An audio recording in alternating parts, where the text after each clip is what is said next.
एक बार तुम जान जाओ कि श्वास के बिना भी कैसे तुम प्राण को सीधे ग्रहण कर सकते हो, तो तुम सदियों तक के लिए भी समाधि में जा सकते हो।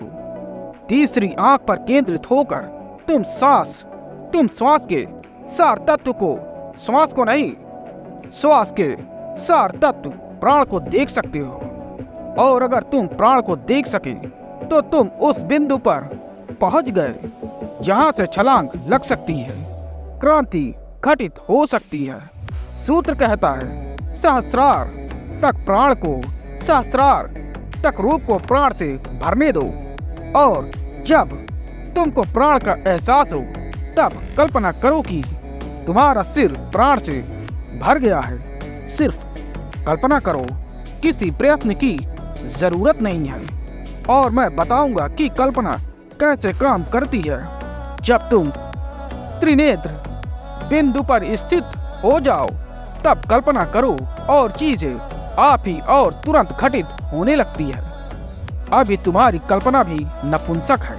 तुम कल्पना किए जाते हो और कुछ भी नहीं होता, लेकिन कभी कभी अनजाने साधारण जिंदगी में भी चीजें घटित होती है।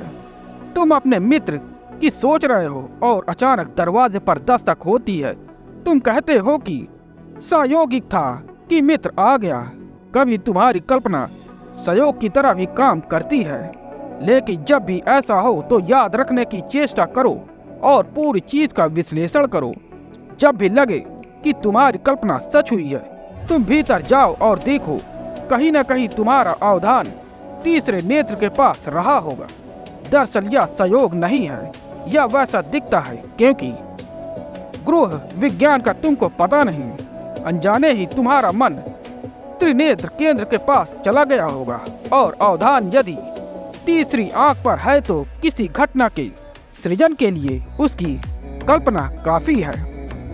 यह सूत्र कहता है कि जब तुम भ्रुकुटियों के बीच स्थिर यह सूत्र कहता है कि जब तुम भ्रुकुटियों के बीच स्थिर हो और प्राण को अनुभव करते हो तब रूप को भरने दो। अब कल्पना करो कि प्राण तुम्हारे पूरे मस्तिष्क को भर रहा है, विशेषकर सहस्रार को जो सर्वोच्च मनस केंद्र है। उस क्षण तुम कल्पना करो और वह भर जाएगा।